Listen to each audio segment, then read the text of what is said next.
Hello, I'm Nick Stewart. This is Casey Healy.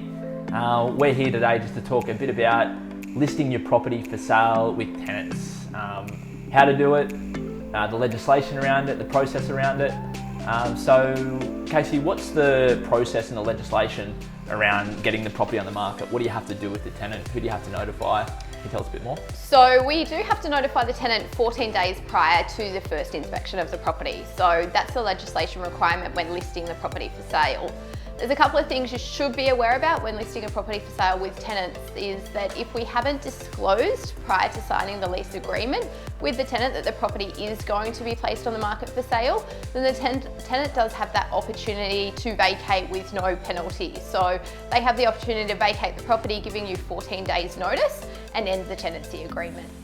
And is there anything else we should be aware of, or? Just in relation to inspection times, so you can only show the property twice a week under the legislation. And what's best to do in that circumstance is actually have the chat with the tenant and come to a mutual time that suits both.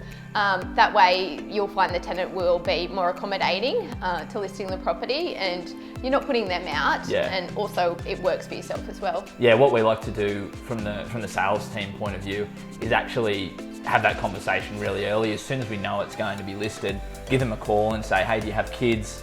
Do you prefer a morning time? Should we come at 10 a.m? Should we book it for 3 o'clock in the afternoon? That way you start on really good terms, because if you start on bad terms, then it's going to be really hard to get inspections and they won't be cooperative. So, yeah. Yeah, really working with the tenant so they can be aware, they can plan, they can prepare the property as best as possible.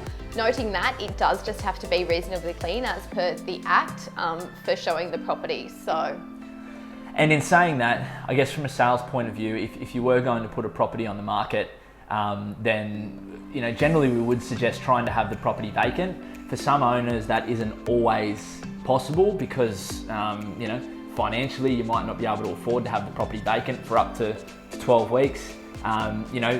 You might not be able to have it vacant because there's a lease in place for 6 to 12 months. But if possible, plan to sell the property when it becomes vacant, because then you can look at things like staging, you can do little touch-ups, new carpets, new paint, new door handles, re-turf, get the place looking its best, and you're in full control of the sale.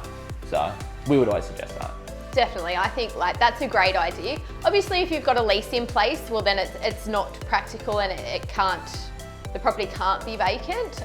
But yeah, plan these things. Obviously, things don't always go to plan, and then we have the Act behind us to help the transaction. But it's always better to maximise your return to sell vacant, so you can do those kind of things. That's exactly right. Yeah.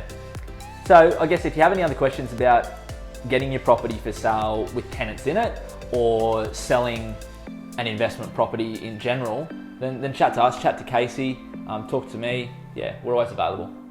Thank you. Thanks.